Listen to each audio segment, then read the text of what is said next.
Ал құрметті оқырмандар, біздің студиямызға Арыстан деген қатысушыларыңыз келіп қалды.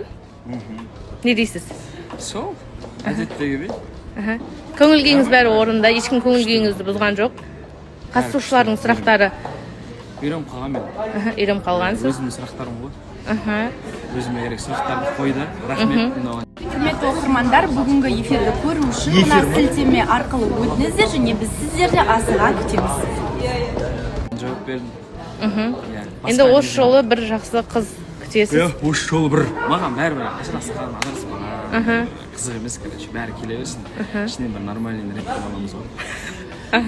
Иә, қыздар келіңіздер міндетті түрде Арыстанға. Келіңдер, рухани сазайымдарыңызды береміз. Ойбай, жарайды енді. Қалай сөйлеп кеше маған? Ал қай мамандығы есі болғанын қаламайсыз? Қай мамандығы есі болғанын? Және бешік айны ішінде ұлдар маған билеп жүрген. Енді ұлдар-мұлдар деп қыз салатын ойыңыз жоқ па? Ойым бар негізі. Болашақта енді 2 ұлым бар. Болса 5-6 жылдан кейін. 5-6 жылдан кейін? Мәссаған, ол қалай болады екен? Енді андай ғой. Шабытты қайдан аласың? Шабытты әр кезде әртүрлі. Сиырдың сүтіне шомылып тұрып, көңілім ғой сағында бұл өмірде деген өлеңдер жазады.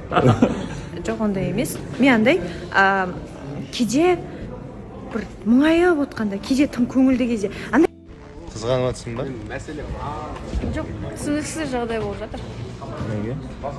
Өйткені менің қасымда әлі шынымен де басқа адам сияқты болып көрінеді. Қарапайым, сондай жақсы жігіт та. Енді сен де кезінде Қасым Жомартты менсінбедің ғой. Енді Али да сені солай менсінбеушілік танытып жатқан шығар. Бәлкім, иә, мен Әлидің қалған. Менде білесіз бе, өлең бай пайда болып кетеді. Мысалы, жүріп баратам ғой, үйге қайтып баратам, или бір жерде отырам, или таксиде отырам. Сол кезде мен ойыма шумақтар өзінен өзі кетіп деп былай Өзіңе жиналады қандай да. тақырыпта шығарасың? Жазып тастаймын. Әрине, көп ғашықтық, махаббат туралы. Ғашықтық? Жігітке ғашық болғандықтан не? Ғашық болғандықтан да емес. Мен мысалы даже біреулердің махаббатына қарап жазып кететінім бар кейде. Қалай? Біреудің махаббатына қарап жазып кететінім бар. Заказ қабылдады, Ой, жоқ, заказ вообще ондай. Диананың заказ махаббатына қабылдайды